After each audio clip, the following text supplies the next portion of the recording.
Welcome back to the another class of the by learning YouTube channel. তোমরা সবাই জানো যে আমাদের একটা নতুন চ্যাপ্টার আমরা শুরু করে দিয়েছিলাম, যার মধ্যে আমরা প্রিভিয়াস দুটো এলিমেন্টারি ক্লাস করে নিয়েছিলাম। তো আজকেও আমরা এলিমেন্টারি ক্লাসের মধ্যেই আছি, কারণ এলিমেন্টারি ক্লাস কেন বলছি বিষয়টাকে, যেটা হচ্ছে ফটোসিনথেসিস পড়তে গেলে যে যে কম্পোনেন্টগুলো আমার লাগে বা যে রিকোয়ারমেন্টসগুলো আমার লাগে, সেই রিকোয়ারমেন্টসগুলো জেনে নিয়ে আমি যদি প্রসেসটার মধ্যে যাই, তাহলে কি হবে, আমার প্রসেসটা জানা খুব সোজা হবে। কিন্তু যদি আমি রিকোয়ারমেন্টসগুলো না জেনে বা ছোটোখাটো যে বিষয়গুলো আছে, যে টার্মগুলো আমি পরে ইউজ করব, such as chloroplast, quantasome, PS1 or PS2, হ্যাঁ, তো দিস টার্মগুলো বা এই টার্মগুলোই যখন আমি ইউজ করবো তখন মনে হতে পারে তোমার যে কি এটা, what is quantasome, what is pigment system, what is PS2, what is chloroplast, তাহলে এই প্রশ্নগুলো আসতে পারে। তো যাতে সেই প্রশ্নগুলো যাতে না আসে, সেই জন্য আমি আগে থেকে এলিমেন্টারি আইডিয়াগুলো তোমাদের দিয়ে রাখছি। এবং আজকে যে বিষয়টা নিয়ে আমি আলোচনা করব মেনলি, সেটা হচ্ছে যে আমাদের সূর্য থেকে আলো আসছে, তাহলে সূর্যের আলোটা কি রূপে আসছে সেটা আমি একদিন বলেছিলাম, ফোটন কণা রূপে। এবং ফোটন কণার মধ্যে কি থাকে না, যে শক্তিটা নিহিত থাকে বা শক্তিটা আবদ্ধ থাকে সেটাকে বলা হয় কোয়ান্টা। সেই কোয়ান্টার সম্পর্কে আজকে আমি আলোচনা করবো, যেটাকে বলা হচ্ছে কোয়ান্টিজম। তো আজকের আমার বিষয় থাকবে, দেখো এখানে বলেই দেওয়া আছে existent of two pigment system in photosynthesis. তাহলে ফটোসিনথেসিস বা সালোক সংশ্লেষের ক্ষেত্রে দুটো আলোকতন্ত্র কাজ করে। আলোকতন্ত্র কি, এবার প্রশ্ন আসতে পারে আলোকতন্ত্র কি না, আলোকতন্ত্রের পরে আসছি। তাহলে existence of the two pigment system in photosynthesis, আমরা যদি সালোক সংশ্লেষ দেখি, তাহলে সালোক সংশ্লেষ দেখলে কি পাবো, যে যেখানে দুটো আলোক কেন্দ্র আছে বা যেগুলোকে বলা হয় লাইট হারভেস্টিং রিজিয়ন, তাই তো, লাইট হারভেস্টিং রিজিয়ন LHR।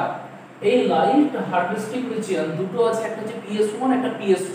কি PS1 এই PS2, তো কিভাবে এটাকে বলছি বা এর ক্যারেক্টার কি বা কি কাজ করে, সেই সব বিষয়ে আমি বিস্তারিত আলোচনা করব আজকের ক্লাসে।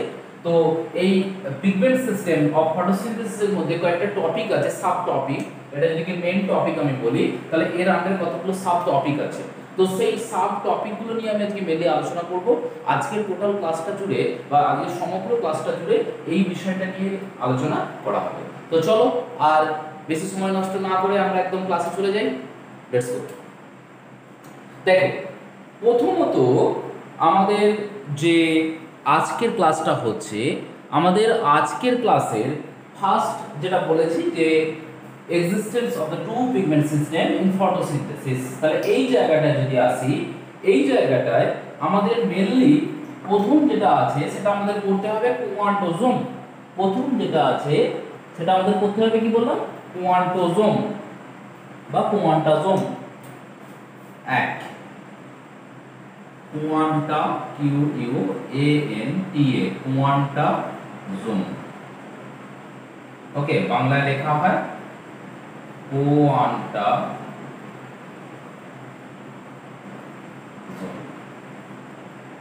First topic. তাহলে আমরা কি জানি যে সূর্যের যে ফোটন কণা আছে, তাহলে এখানে যদি আমি একটা সূর্য আঁকি,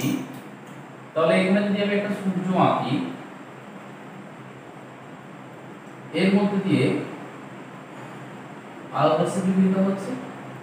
তাহলে এই আলোক রশ্মিগুলো পাতার উপর যখন এসে পড়ছে, তাই তো, এরকম যখন কোনো একটা পাতার উপর এসে পড়ছে, পাতার উপর পড়ার ফলে পাতার উপর কি রূপে পড়ছে না, আলোক রশ্মিটা পাতার উপর এসে পড়ছে ফোটন কণা রূপে, তাই তো। পাতার উপর আসছে কি রূপে না, ফোটন কণা হিসেবে আসছে, photon particle, PHOTON, photon particle. আর ফোটনের মধ্যে যে এনার্জিটা আছে সেটাকে বলা হচ্ছে কি, কোয়ান্টা। ফোটনের মধ্যে যে এনার্জিটা থাকছে সেটাকে বলা হচ্ছে কোয়ান্টা। হিসাব করে দেখা গেছে দুজন বিজ্ঞানী দেখেছেন, ইমারসন এবং আর্নল্ড। কে কে বিজ্ঞানী? Emerson, EMERSON, Emerson and Arnold. ARNOLD Arnold in the year of 1932 কি দেখেছেন না তিনি দেখেছেন যে সালোক সংশ্লেষ ঘটাতে গেলে বা ক্লোরোফিল এই কোয়ান্টা বা ফোটন কণাগুলো কি শোষণ করে পাতার মধ্যস্থিত ক্লোরোফিল। তাহলে ওনারা একটা হিসেব দিয়েছে, জাস্ট একটা সরল গাণিতিক হিসেব দিয়েছে যে কতগুলো ক্লোরোফিল কতগুলো কোয়ান্টা শোষণ করতে পারে, তাই তো। তাহলে কতগুলো ক্লোরোফিল কতটা পরিমাণ শক্তি বা এনার্জিটাকে গেইন করে বা সূর্য থেকে নেয়, যেটা আমি আগের দিন একটা হিসেব তোমাদের দেখিয়েছিলাম পার্সেন্টেজ দিয়ে, তো সেটা পার্সেন্টেজ হিসাব বলেছিলাম। কিন্তু আজকে যেটা বলবো সেটা হচ্ছে কতগুলো ক্লোরোফিল অণু কতগুলো কোয়ান্টাম শোষণ করে, তাই তো। এখান থেকে আসবে কোয়ান্টাম ইল্ড, কোয়ান্টাম রিকোয়ারমেন্ট, এই বিষয়গুলো আমি আজকে আলোচনা করব এই জায়গার মধ্যে। তাহলে প্রথমেই চলে আসছি যে ইমালসন এবং Arnold in the year of 1932 তারা কি বললেন যে আনুমানিক 2500টি ক্লোরোফিল অণু এক অণু তাহলে দেখো তিনি কি বলছেন না যে এক অণু কার্বন ডাই অক্সাইড এক অণু CO2 মুক্তি ঘটাতে হলে বা CO2 এর জন্য এক অণু CO2 এর জন্য আনুমানিক কত ক্লোরোফিল লাগছে না 2500 ক্লোরোফিল প্রয়োজন, তাই তো। সরি, হ্যাঁ, আনুমানিক 2500 ক্লোরোফিল অণু প্রয়োজন। ক্লোরোফিল অণু প্রয়োজন তাহলে কি হলো, একটা কথা বললো না, সরি, ওনারা বললেন একটা কথা যে এক অণু কার্বন ডাই অক্সাইডের জন্য আনুমানিক, আমি আনুমানিক কথাটা লিখলাম না, আনুমানিক 2500 ক্লোরোফিল অণু প্রয়োজন, একটা প্রশ্ন। এবং এক অণু কার্বন ডাই অক্সাইডকে আবদ্ধ করতে, তাই তো, এক অণু কার্বন ডাই আবদ্ধ করতে কতটা পরিমাণ কোয়ান্টাম লাগছে। আবার একই ভাবে এক অণু কার্বন ডাই অক্সাইড আবদ্ধের জন্য বা কার্বন ডাই অক্সাইডের জন্য আবদ্ধ করার জন্য প্রায় 10 অণু কোয়ান্টাম লাগছে। 10 অণু কোয়ান্টাম প্রয়োজন হচ্ছে। তাহলে হিসেব মতো কি হলো, দেখো বিষয়টা দাঁড়ালো এক অণু কার্বন ডাই অক্সাইডের জন্য ক্লোরোফিল লাগছে প্রায় 2500 অণু। আবার একই ভাবে ঠিক উল্টো দিকটা যদি আমি ধরি যে এক অণু তোমার কার্বন ডাই অক্সাইড আবদ্ধ করার জন্য 10 অণু কোয়ান্টা লাগছে বা 10 কোয়ান্টা লাগছে। তাহলে হিসেব করে বলা যায় যে কি এক কোয়ান্টাম আলোক শক্তি শোষণ করার জন্য কতটি ক্লোরোফিল অণু প্রয়োজন। তাহলে 10 অণু না লিখে 10 কোয়ান্টা লেখো। তাহলে এক কোয়ান্টা আলোক, সরি, হ্যাঁ, এক কোয়ান্টা আলোক শক্তি, তাহলে এক অণু হিসাব মতো কি 10 কোয়ান্টাম ইকুয়াল টু 2500 অণু। অতএব এক কোয়ান্টা আলোক শক্তির জন্য কতগুলো ক্লোরোফিল লাগে, 2500/10 মানে 250টি ক্লোরোফিল প্রয়োজন। 250টি ক্লোরোফিল প্রয়োজন, বোঝা গেল, ক্লোরোফিল প্রয়োজন হচ্ছে। হিসেব দেখো খুবই স্পষ্ট, কারণ এক অণু কার্বন ডাই অক্সাইড আবদ্ধ করতে 2500 অণু ক্লোরোফিল প্রয়োজন হচ্ছে। আর একইভাবে এক অণু কার্বন ডাই অক্সাইড আবদ্ধ করতে কোয়ান্টাম লাগছে যে 10 কোয়ান্টা, তাহলে এক কোয়ান্টা আলোক শক্তির জন্য কতটি ক্লোরোফিল লাগছে, তাহলে 250টি ক্লোরোফিল লাগছে। তাহলে এইটা কি বলা হচ্ছে 250টি ক্লোরোফিল অণু সমন্বিত সালোক সংশ্লেষের এককটি বলা হচ্ছে কি কোয়ান্টাম। তাহলে 250টি ক্লোরোফিল অণু সমন্বিত সালোক সংশ্লেষের একককে বলা হচ্ছে কোয়ান্টাজোম। তাহলে কোয়ান্টাজোমের ডেফিনিশন কি বলতে পারি, 250টি ক্লোরোফিল সমন্বিত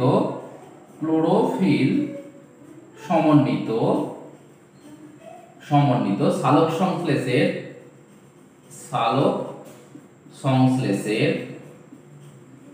শারীরবৃত্তীয়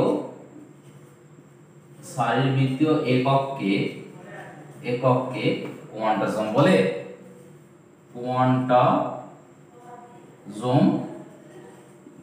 তাহলে এটা হয়ে গেল সংজ্ঞা। তাহলে কোয়ান্টাজম নিশ্চয়ই বোঝা গেল যে 250টা ক্লোরোফিল অণুযুক্ত সালোক সংশ্লেষের যে শারীরবৃত্তীয় একক সেটাই হলো কি কোয়ান্টাজম।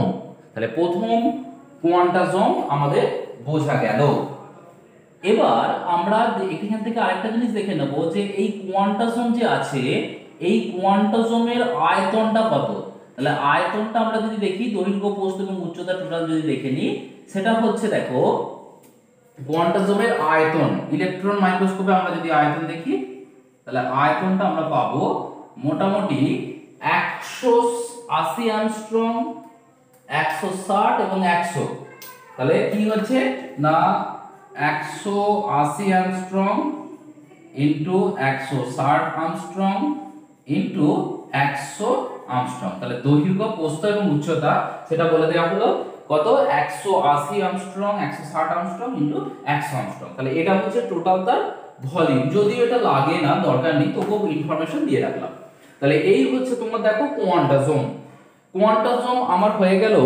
এবার আমরা চলে আসবো কোয়ান্টাজমের যদি স্ট্রাকচারটাকে আমরা দেখে নিই যে কোয়ান্টাজমের মধ্যে কি কি আছে এবং তার ছবিটা এঁকে পুরো বিষয়টা বোঝার চেষ্টা করি। কারণ এইগুলোই কি হয় যে কোয়ান্টাজমের মধ্যে কি 250টা ক্লোরোফিল অণু আছে, যারা কি করে না যারা হচ্ছে তোমার এক কোয়ান্টা আলোক শক্তি শোষণ করে এবং তার মধ্যে বিভিন্ন ধরনের ক্লোরোফিল অণুগুলোর বিভিন্ন কাজ আছে।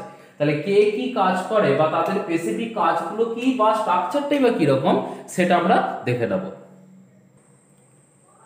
এবার দেখো এখানে যে ছবিটা দেখা, একটা ছবি দেখতে পাচ্ছ, এই ছবিটায় আমি একটা কোয়ান্টোজোমের ছবি এঁকেছি এবং পুরো বিষয়টা আমি তোমাদের বোঝাবো যে কোয়ান্টোজোমটা কি বা কিভাবে তৈরি হচ্ছে বা এর ফাংশনটা কি। আমরা মোটামুটি জানি কোয়ান্টা বা এনার্জি, ধরো মনে করো সালোক সংশ্লেষের সময় কি হলো না সালোক সংশ্লেষের সময় সূর্য দ্বারা আলোক শক্তি আসছে কি রূপে, ফোটন কণা রূপে। ফলে এই সমস্ত ক্লোরোফিল গুলো, এগুলো গোল গোল যেগুলো দেখানো হয়েছে সেগুলো হচ্ছে ক্লোরোফিল অণু। তাহলে এই সমস্ত ক্লোরোফিল অণু দ্বারা কি হলো আলোকগুলো শোষিত হলো। তাহলে এগুলো ফোটন কণা রূপে শোষিত হচ্ছে এবং শোষিত হওয়ার পর এগুলো কি হচ্ছে যে ক্লোরোফিল দ্বারা শোষিত হচ্ছে, তাহলে এইগুলো সবই হচ্ছে ক্লোরোফিল। কারণ বলা হয়েছিল কি না ক্লোরোফিল 250টি ক্লোরোফিল অণু থাকে। তাহলে এটা যদি আমার এককটা হয় তাহলে এই ক্লোরোফিল গুলো কি করছে, প্রত্যেকটা পরিধির দিকে থাকা প্রত্যেকটা ক্লোরোফিল কি করলো এই ফোটন কণা, তাহলে এগুলোকে কি বলা হচ্ছে ফোটন পার্টিকেল, ফোটন কণা শোষণ করলো। শোষণ করার পর তাহলে যারা কি করছে, যারা হচ্ছে এই ফোটন কণাগুলো শোষণ করছে, তাহলে সেই ক্লোরোফিল গুলো বা পরিধির দিকে ক্লোরোফিল গুলোকে কি বলা হচ্ছে অ্যান্টেনা ক্লোরোফিল। তাহলে এই ক্লোরোফিল গুলোকে কি নামে ডাকা হচ্ছে, বলা হচ্ছে antenna chlorophyll, antenna chlorophyll, chlorophyll. মানে অ্যাকচুয়ালি সেই অ্যান্টেনা দিয়ে যেমন সিগন্যাল ধরা হয়, তাই তো টিভি বা রেডিও বা স্যাটেলাইটের যে সিগন্যালগুলো সেগুলো কি অ্যান্টেনা দিয়ে ধরা হয়, যেগুলো বাইরের দিকে থাকে অ্যাকচুয়ালি। তো সেখান থেকে নামটা, কারণ এরা কি এরা তো সিগন্যাল ধরছে না, এটা অ্যাকচুয়ালি কি হচ্ছে ফোটন পার্টিকেল গুলোকে ধরছে, মানে কোয়ান্টা গুলোকে ধরছে। তো সেইগুলোর জন্য বহিস্থ যে বা পরিধি বরাবর বাইরের দিক বরাবর যে ক্লোরোফিল গুলো আছে সেগুলোকে বলা হচ্ছে কি অ্যান্টেনা ক্লোরোফিল। এবার কি করবে অ্যান্টেনা ক্লোরোফিল তোমার এই ফোটনটাকে শোষণ করলো এবং শোষণ করার পর কি হবে না সে নিজের মধ্যে স্টোর করে রাখবে না, তার পরবর্তী জনকে পাঠিয়ে দেবে, তার পরবর্তী জনকে পাঠাবে এবং সে পাঠাবে একদম টোটাল এই জায়গাটার মধ্যে। এটা কি সেটা পরে আসছি। তাহলে এইভাবে সেও কি করলো না সেও তার এনার্জিটা একদম ভেতরে পাঠিয়ে দিল। তাহলে এইভাবে প্রত্যেকটা ক্ষেত্রেই ক্লোরোফিল দ্বারা, অ্যান্টেনা ক্লোরোফিল দ্বারা শোষিত শক্তিগুলো কি হবে না একদম ভেতরের দিকে প্রবেশ করছে।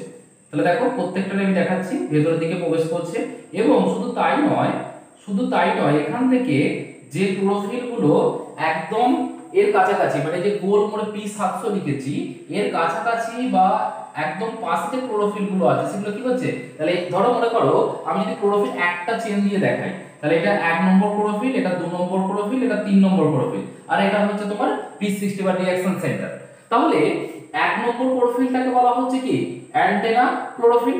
অ্যান্টেনা ক্লোরোফিল কি করবে ফোটন কণাটাকে শোষণ করলো, শোষণ করার পর সেটা পরবর্তী মানে 2 নম্বর ক্লোরোফিলে স্থানান্তরিত করবে, 2 নম্বর ক্লোরোফিল 3 নম্বর ক্লোরোফিলে স্থানান্তরিত করবে। তাহলে একটা ক্লোরোফিল যখনই তার পরবর্তী ক্লোরোফিলের মধ্যে এনার্জিটা দিয়ে দিল, ফলে সে কি হয়ে গেল ইনঅ্যাকটিভ স্টেটে পৌঁছে যাচ্ছে, স্বাভাবিক।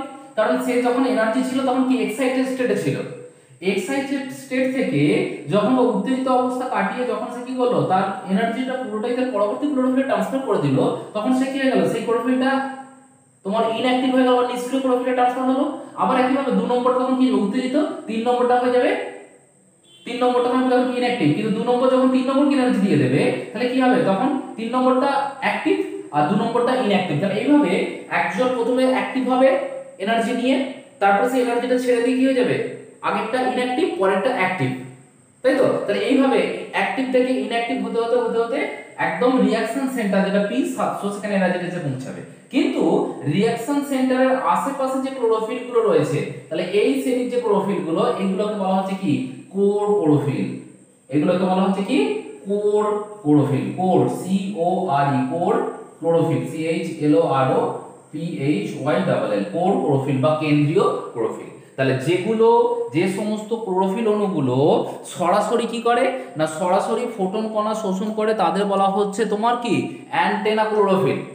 আর যারা কি করে অ্যান্টেনা ক্লোরোফিল গুলো পরপর শক্তিটা ট্রান্সফার করে একদম রিঅ্যাকশন সেন্টারে পাঠানোর আগে যে ক্লোরোফিলটা থাকে সেটাকে বলা হচ্ছে কি কোর ক্লোরোফিল। তাহলে এই দিকের গুলো সবই হচ্ছে অ্যান্টেনা ডাইরেক্ট শোষণ করছে, আর এরা কি করছে অ্যান্টেনা ক্লোরোফিল থেকে নিয়ে অন্যান্য ক্লোরোফিল থেকে নিয়ে একদম রিঅ্যাকশন সেন্টারে পাঠাচ্ছে। তাহলে এই সমস্ত 1 2 3 4 5 এই রিঅ্যাকশন সেন্টারের গায়ে যে ক্লোরোফিল গুলো আছে এগুলোকে বলা হচ্ছে কোর ক্লোরোফিল।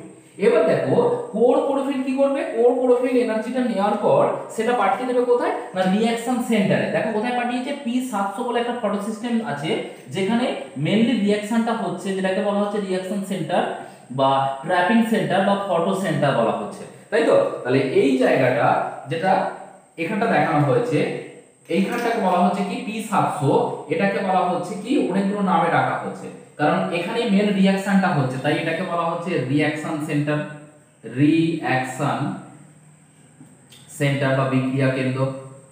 আচ্ছা, আর কি ট্র্যাপিং রিজিয়ন, ট্র্যাপিং মানে আলোটা শোষণ করছে, trapping TRAPPING trapping region, trapping region. আর কি বলা হয় না এখানে যেহেতু ফটো সিস্টেম আছে তাই এটাকে বলা হয় ফটো সিস্টেম, ফটো সিস্টেম হলো। তাহলে কি নামে ডাকা হলো বিক্রিয়া কেন্দ্র বা রিঅ্যাকশন সেন্টার বা ট্র্যাপিং সেন্টার বা ফটো সেন্টার হচ্ছে। তাহলে ফটো সেন্টার, আচ্ছা ফটো সিস্টেম না বলে ফটো সেন্টারই বলে, যেহেতু সবগুলোই আমি সেন্টার বলছি তাহলে ফটো সেন্টার। তাহলে এই হলো টোটাল আমার এই জায়গাটাকে বলা হয়। এবার ফটো সেন্টার যখন উত্তেজিত হবে তখন থেকে ক্লোরোফিল ছেড়ে দেবে, দিয়ে সেটা কি করবে আস্তে আস্তে বিক্রিয়াটায় পার্টিসিপেট করবে। তাহলে এই হচ্ছে টোটাল হচ্ছে তোমার কি বিক্রিয়া কেন্দ্র, কোর ক্লোরোফিল এবং অ্যান্টেনা ক্লোরোফিল এবং লাইট সিস্টেম, এই সমস্ত নিয়েই হচ্ছে তোমার কি তাহলে টোটাল এই স্ট্রাকচারটাকে বলা হচ্ছে কোয়ান্টোজোম, যার অ্যান্টেনা ক্লোরোফিল থাকবে, কোর ক্লোরোফিল থাকবে, রিঅ্যাকশন সেন্টার বা ফটো সেন্টার থাকবে, এইটা নিয়ে পুরো হচ্ছে স্ট্রাকচার অফ কোয়ান্টোজোম। আশা করি কারো বুঝতে কোনো সমস্যা নেই, কারণ এই পুরো বিষয়টাই কিন্তু এইভাবে ছবির মাধ্যমে আমি বোঝালাম। তো এটা গেল হচ্ছে কোয়ান্টোজোম কি এবং কোয়ান্টোজোমের স্ট্রাকচার। এবার আমরা চলে আসবো এই এক্সিস্টেন্ট অফ দ্য পিগমেন্ট সিস্টেমের মধ্যেই আমরা আসছি, যেটা আমাদের 2 নম্বর টপিক গেল। এটা 3 নম্বর টপিকে চলে আসি, সেটা হচ্ছে যে red drop. What is red drop বা লোহিতচ্যুতি কি? লোহিতচ্যুতি করার আগে আমাদের দেখতে হবে কি আমাদের আগের দিনে আমরা যে গ্রাফটাকে পড়েছিলাম। আচ্ছা, রেড ড্রপে যাওয়ার আগে আমি এখান থেকে দুটো ছোট ছোট জিনিস বলে দিই। সেটা হচ্ছে তোমার কি না রেড ড্রপটা আমরা পরে আসছি। রেড ড্রপে যাওয়ার আগে কোয়ান্টামের সাথে রিলেটেড কোয়ান্টাম ইল্ড আর কোয়ান্টাম রিকোয়ারমেন্ট, যেহেতু আমরা এই জিনিসগুলো পড়ছি তাহলে আমরা দুটো জিনিস পড়বো, একটা হচ্ছে কোয়ান্টাম ইল্ড কি আর একটা কোয়ান্টাম রিকোয়ারমেন্ট কি। তো চলো আমরা আগে সংজ্ঞাগুলো দেখে নিই কি আছে সংজ্ঞাগুলো। তাহলে দেখো আমরা এখানে দুটো সংজ্ঞা দেখো লিখে নিয়েছি, একটা হচ্ছে কোয়ান্টাম রিকোয়ারমেন্ট আর একটা হচ্ছে কোয়ান্টাম ইল্ড। কি বলছে দুটো বিষয় না বলছে কোয়ান্টাম রিকোয়ারমেন্ট মানে কোয়ান্টাম চাহিদা, কতটা পরিমাণ কোয়ান্টাম লাগে সেটা যদি আমরা দেখি, প্রথমেই বলছে যে সালোক সংশ্লেষ প্রক্রিয়ার প্রতি অণু অক্সিজেন নির্গমনের জন্য যত সংখ্যক ফোটন কণা লাগে। তাহলে এক অণু অক্সিজেন তৈরির জন্য যটা ফোটন লাগে সেটা হচ্ছে কোয়ান্টাম রিকোয়ারমেন্ট, কারণ অক্সিজেন হচ্ছে উপজাত বস্তু সালোক সংশ্লেষ আমরা জানি। তাহলে প্রতি অণু অক্সিজেন উৎপাদনের জন্য যতটা ফোটন কণা লাগছে বা যত সংখ্যক ফোটন কণা লাগছে অ্যাকচুয়ালি সেটা হচ্ছে কোয়ান্টাম রিকোয়ারমেন্ট, কতটা লাগছে। আর কোয়ান্টাম ইল্ড বা উৎপাদন কি না কোয়ান্টাম ইল্ড বলা হচ্ছে প্রতি ফোটন কণা পিছু যত সংখ্যক অক্সিজেন কণা নির্গত হয়। তাহলে দুটো বিষয় দেখা গেল। তাহলে এক অণু অক্সিজেনের জন্য যটা ফোটন লাগে সেটা হচ্ছে রিকোয়ারমেন্ট, কোয়ান্টাম রিকোয়ারমেন্ট। আর প্রতি ফোটন কণা মানে একটি ফোটন কণার জন্য কতগুলো অক্সিজেন নির্গত হয় সেটা হচ্ছে কোয়ান্টাম ইল্ড। দুটো বিষয় কিন্তু উল্টো, একে অপরের অপোজিট হয়েছে। তাহলে প্রথমেই আমরা যদি চলে আসি যে কোয়ান্টাম রিকোয়ারমেন্ট, যেটা সংজ্ঞাটা বলে দিয়েছে যে এক অণু অক্সিজেন উৎপাদনের জন্য যত সংখ্যক ফোটন কণা প্রয়োজন তাকে বলা হচ্ছে কোয়ান্টাম ইল্ড। হিসেবে দেখা গেছে যে প্রকৃতপক্ষে এক অণু কার্বন ডাই অক্সাইডকে বিজারিত করার জন্য 8 থেকে 10টি ফোটন কণার প্রয়োজন। তাহলে হিসেবে কি দেখা গেছে না, হিসেবে দেখা গেছে কোয়ান্টাম রিকোয়ারমেন্ট যেটা বলা হলো যে প্রতি অণু অক্সিজেন উৎপাদনের জন্য যত সংখ্যক ফোটন কণা, এবং হিসাব করে দেখা গেছে মোটামুটি এক অণু কার্বন ডাই অক্সাইডকে বিজারিত করার জন্য এক অণু কার্বন ডাই অক্সাইড বিজারিত হওয়ার জন্য বিজারিত হতে 8 থেকে 10টি ফোটন কণার প্রয়োজন, 8 থেকে 10টি ফোটন প্রয়োজন। তাহলে এটা হচ্ছে কি না, এটা হচ্ছে তাহলে এক অণু বিজারিত হবে এবং এক অণু কার্বন ডাই অক্সাইড উৎপন্ন হবে, তাহলে এক অণু কার্বন ডাই অক্সাইড উৎপন্ন হতে 8 থেকে 10টি ফোটন কণা প্রয়োজন হচ্ছে। আর কোয়ান্টাম ইল্ড কি, তাহলে কোয়ান্টাম ইল্ড দেখো যেটা বলা হচ্ছে কতগুলো অক্সিজেন তৈরি হচ্ছে আর কতগুলো ফোটন লাগছে।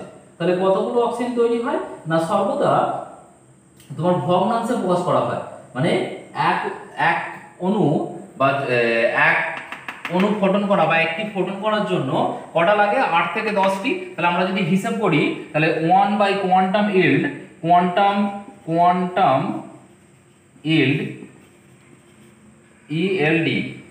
Yield equal to 1/10। তাহলে একটা ফোটন করার জন্য কটি তোমার হচ্ছে 8 থেকে 10টি, তাহলে সমান হচ্ছে 0.1। তাহলে কোয়ান্টাম ইল্ড সর্বদা কি হয় না, ভগ্নাংশ হয়, 0.1 এ থাকে, 0.1 এ থাকে কোয়ান্টাম ইল্ড। তো কোয়ান্টাম ইল্ড হয়ে গেল এখান থেকে। এবং কোয়ান্টাম ইল্ড সব বেশি হয় কি না, দুটো বর্ণের আলোর জন্য, একটা হচ্ছে তোমার কি নীল এবং লাল। তাহলে নীল, ব্লু আর রেড, এই দুটো কালারের জন্য কোয়ান্টাম ইল্ড কি হয়, ম্যাক্সিমাম। Quantum yield maximum. তাহলে কোয়ান্টাম ইল্ড ম্যাক্সিমাম কোথায় হয় না, এই দুটো কালারের ক্ষেত্রে, একটা হচ্ছে তোমার কি না, একটা হচ্ছে তোমার কি যে ব্লু আর একটা হচ্ছে রেড, ব্লু এবং রেড। এবার দেখো, এবার আমরা যে বিষয়টা চলে আসবো সেটা হচ্ছে যে সালোক সংশ্লেষের তোমার যেটা বলেছিলাম রেড ড্রপ বা তোমার লোহিত চ্যুতি। তাহলে আমরা দেখে নিই রেড ড্রপ বা লোহিত চ্যুতি কি না। এখানে আমরা যে বিষয়টা নিয়ে আলোচনা করছি সেটা হচ্ছে আগের দিন যেটা অলরেডি আমরা পড়ে ফেলেছি, সেটা হচ্ছে দেখো যে আমরা একটা গ্রাফ পড়েছিলাম, তাই তো? সেই গ্রাফটা কিরকম ছিল আমি যদি একটু রিমাইন্ড করি, গ্রাফটা ছিল এইরকম, এইভাবে আলোক শোষণ হলো, তারপর আস্তে আস্তে আস্তে গিয়ে হঠাৎ করে আবার সালোক সংশ্লেষের হারটা কমে গেল। তাহলে এখানে কি না, রেড আলো যখন এসেছিল মোটামুটি 680 ন্যানোমিটার তরঙ্গদৈর্ঘ্যের পর হঠাৎ করে সালোক সংশ্লেষের হারটা দ্রুত কমে যায়। তাহলে সালোক সংশ্লেষের হারটা দ্রুত কমে যাওয়ার এই ঘটনাটাকে, বা লাল আলোয় সালোক সংশ্লেষের এই যে হারটা দ্রুত কমে গেল, এই ঘটনাটাকে বলা হয় কি রেড ড্রপ বা লোহিত চ্যুতি। তাহলে লাল আলোয় সালোক সংশ্লেষের হার দ্রুত হ্রাস পাওয়ার ঘটনাটাকে বলা হচ্ছে রেড ড্রপ বা লোহিত চ্যুতি। তো এটা কে প্রথম দেখেছিলেন না, ইমারসন এবং লেভিস। ওকে, ইমারসন এবং লেভিস 1943। তাহলে রেড ড্রপ, হেডিং করো রেড ড্রপ, কে দেখেছিলেন? ইমারসন এন্ড লেভিস, LEVIS, কত সালে? 1943। তাহলে এই প্রথম দেখেছিলেন। এইটা তোমরা নিজেরা পড়বে, আমি সংখ্যাটা জাস্ট বলে দিলাম যে এনারা দেখেছিলেন যে লাল আলোর এবার 680 বা 700 ন্যানোমিটারের পর হঠাৎ করে সালোক সংশ্লেষের হার কমে যায়। তাহলে সালোক সংশ্লেষের হার কমে যাওয়ার এই ঘটনাটাকে বলা হচ্ছে কি রেড ড্রপ বা লাল আলো ঘটছে বলে এটাকে বলা হচ্ছে ইমারসন, লোহিত চ্যুতি। এবার তারপরে ইমারসন আরেকজন বিজ্ঞানী, সেটাকে বলা হচ্ছে কি ইমারসন এনহ্যান্সমেন্ট এফেক্ট। তাহলে এটা গেল রেড ড্রপ, দুজন দেখেছিলেন। এবার হচ্ছে Emerson, Emerson enhancement effect. Emerson enhancement effect কি? এই ইমারসন এনহ্যান্সমেন্ট এফেক্ট না, দুজন বিজ্ঞানী ইমারসন এবং কার্ল মার্কস, দুজন বিজ্ঞানী ইমারসন এবং কার্ল মার্কস, হয়েছে? দুজন বিজ্ঞানী ইমারসন এবং কার্ল মার্কস কত খ্রিস্টাব্দে? তোমার 1957 খ্রিস্টাব্দে এরা কি করেছিলেন? লাল আলোর সাথে লালের থেকে কম তরঙ্গ দৈর্ঘ্য বিশিষ্ট কোন একটা আলো যোগ করে দিয়েছিলেন। ঠিক আছে, তাহলে লালের সাথে কি করেছিলেন, রেড প্লাস অরেঞ্জ কমলা একটা আলো যোগ করে দেখলেন সালোক সংশ্লেষের হার যেটা কমে যাচ্ছিল সেটা কিন্তু বেড়ে যায়। মানে শুধু লাল আলো দিলে সালোক সংশ্লেষের হারটা কি হচ্ছিল, কম হচ্ছিল, কিন্তু লালের সাথে যখনই তিনি একটা বা ওনারা যখন একটা কমলা বর্ণের বা লালের থেকে কম তরঙ্গদৈর্ঘ্য বিশিষ্ট আলো যোগ করলেন তখনই দেখা গেল হঠাৎ করে সালোক সংশ্লেষের হারটা বেড়ে গেল। কারণ আমরা যদি দেখি যে লাল আলো তরঙ্গদৈর্ঘ্য হচ্ছে কত না 700 ন্যানোমিটার, 680 থেকে 700 ন্যানোমিটার, আর অরেঞ্জের হচ্ছে 653 ন্যানোমিটার। তাহলে এই ঘটনাটাকে যে লালের সঙ্গে লালের তরঙ্গদৈর্ঘ্যের কম তরঙ্গদৈর্ঘ্য বিষয়টা আলো দিলে হঠাৎ করে তোমার সালোক সংশ্লেষের হার কমে যাচ্ছে, এই ঘটনাটাকে বলা হচ্ছে ইমারশন এনহ্যান্সমেন্ট, এনহ্যান্স বা উত্তেজিত হচ্ছে ইমারশন এনহ্যান্সমেন্ট এফেক্ট। তাহলে এটা কি ফটোসিনথেটিক রেট ইনক্রিজড,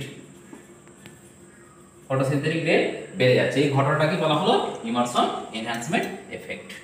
তো এটা গেল। এবার যদি লালের সঙ্গে কমলা না দিও এর থেকে কম দৈর্ঘ্যের কোনো একটা আলো দাও সেই একই ঘটনা কিন্তু ঘটবে। তাহলে এই হচ্ছে তোমার ইমারশন এনহ্যান্সমেন্ট এফেক্ট এবং হচ্ছে তোমার রেড ড্রপ, এই দুটো কিন্তু ইম্পর্টেন্ট কোশ্চেন। এবার আমরা যেটা চলে আসবো সেটা হচ্ছে আমাদের ফটোসিনথেসিস বা পাতার মধ্যে আলোক কেন্দ্র থাকে যারা কি করে না সূর্যের আলোটাকে শোষণ করে, যেগুলোকে বলা হচ্ছে কি ফটো সিস্টেম। তাহলে যেগুলোকে বলা হয় কি ফটো সিস্টেম, যারা আলোটা শোষণ করছে, আলোক কেন্দ্র বা ফটো সিস্টেম বা আলোক কেন্দ্র হয়েছে। তাহলে কি এই ফটো সিস্টেম বা আলোক কেন্দ্র না পাতার বা ক্লোরোফিলের যে অংশে সূর্যালোকটা যে অংশ দ্বারা শোষিত হয়, আগেই একটু আগে ছবি এঁকেছিলাম, এরকম করে দেখো একটা ছবি এঁকেছিলাম যেটা ক্লোরোফিল ছিল এই জায়গাগুলোয়, তাই তো কোয়ান্টাজমের যে ছবিগুলো এঁকেছিলাম, এরা কি করছে আলো শোষণ করছে দিয়ে এই জায়গায় পাঠাচ্ছে। তাহলে এই জায়গাটাকে বলা হচ্ছে কি ফটো সেন্টার বা আলোক কেন্দ্র। তাহলে এই ফটো সেন্টার কটা থাকে না ফটো সিস্টেম 1 PS1 এবং PS2। তাহলে এর মধ্যে জাস্ট একটা পার্থক্য আমরা করে নিলে হবে, এটা কোথায় থাকে এবং এর কত তরঙ্গদৈর্ঘ্য। কারণ কি বলেছিলাম যে শোষণ বর্ণালী অনেক আছে কিন্তু সব রঞ্জকই কিন্তু সম পরিমাণ আলো শোষণ করতে পারে না। তাহলে মোটামুটি এই দুটো ফটো সিস্টেম, একটা হচ্ছে থাইলাকয়েডের বাইরে, আমরা যদি ক্লোরোপ্লাস্ট আমরা দেখি ক্লোরোপ্লাস্টের থাইলাকয়েডের বাইরে পয়েন্টের বাইরের দিকে যেটা থাকে সেটা হচ্ছে PS1। তাহলে থাইলাকয়েডের outside the thylakoid membrane, outside the thylakoid membrane এটা থাকে কোথায় থাইলাকয়েড পর্দার বাইরে, আর এটা হবে কত ইনসাইড দা থাইলাকয়েড মেমব্রেনের ভেতরের দিকে থাকে। এটা গেল 1 নম্বর পয়েন্ট। আর কি 2 নম্বর পয়েন্ট যদি আমরা দেখি বিক্রিয়া কেন্দ্রে যেটা থাকে, বিক্রিয়া কেন্দ্রে ক্লোরোফিল কত থাকে না রিঅ্যাকশন সেন্টার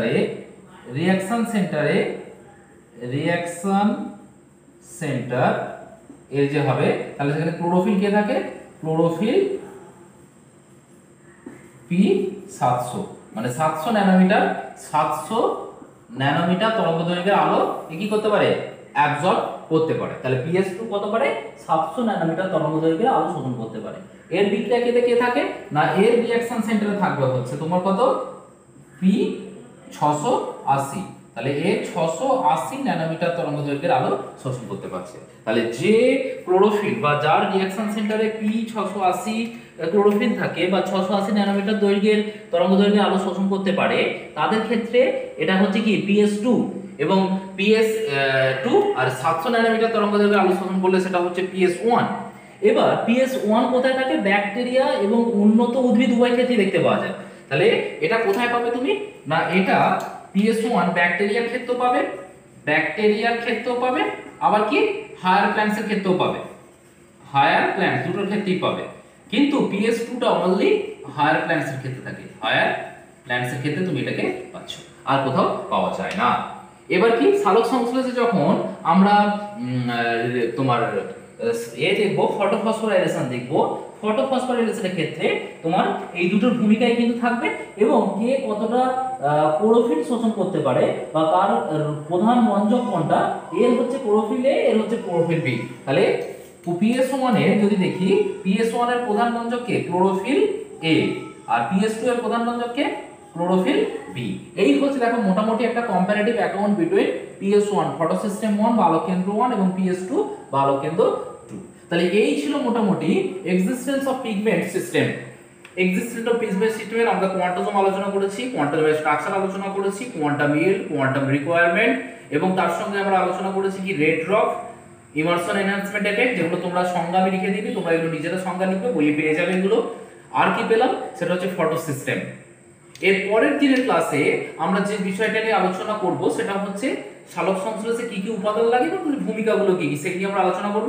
দেন আমরা চলে যাব একদম ফটোসিনথেসিসে বা প্রসেসে চলে যাব। তো আজকের ক্লাসটা এই পর্যন্তই থাকলো। That's all for the day. Have a nice day. Thank you.